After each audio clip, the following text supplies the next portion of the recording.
Viewers అందరికీ Sunday special ఏంటంటే mutton curry అనమాట. ఈ మటన్ కర్రీ కూడా ఏంటంటే హెవీగా కారాలు మసాలాలు లేకుండా చాలా కమ్మగా ఉంటుంది అన్నమాట. ఇందులో ఏంటంటే జీడిపప్పు, టమాటా, కొంచెం ధనియాలు, జీలకర్ర, గరం మసాలా వేరేగా వేస్తానమాట. ఏంటంటే ఉల్లిపాయ ముక్కలు కోసుకుని అన్నీ కూడా వేసుకుని 4-5 విజిల్ తెప్పించాను. చాలా బాగా మెత్తగా ఉడికింది. అంటే మరీ మెత్తగా కాదు కానీ సమానంగా మనం తినేకి ఎంతట్లో పేస్ట్ ఆడుకున్న పేస్ట్ వేసుకుని, అంటే ఇది చిన్నపిల్లల్ని దృష్టిలో పెట్టుకుని వండాను. ఎందుకంటే మనం ఎంత వండినా కారాలు వేసుకుంటే వాళ్ళు ఒగురుతుంది తప్ప ఏముండదని వాళ్ళు తినేలాగా చేయాలని నేను. ఇదంటే రుమాలి రోటీకైనా బాగానే ఉంటుంది, చపాతీకైనా బాగానే ఉంటుంది, అసలు రైస్కైనా చూడండి, అసలు ఏదైనా బగారా రైస్ దేనికైనా సూపర్ అంటే సూపర్ ఉంటుంది. కమ్మగా ఉంటుంది మెయిన్. అలానే టేస్ట్ చాలా బాగుంటుంది. అలానే కలర్ ఏమి కారాలు ఏం తక్కువ వేయలేదు, అన్నీ చాలా చాలా బాగా వేసాను.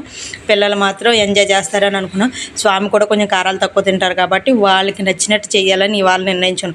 ఎందుకంటే బయటికి వెళ్ళినా వీళ్ళు మొక్కలు కారం వచ్చేసింది, అది వచ్చేసింది, ఇది వచ్చిందని తింటాం మానేస్తున్నారు. విడిగా నచ్చితే లెగ్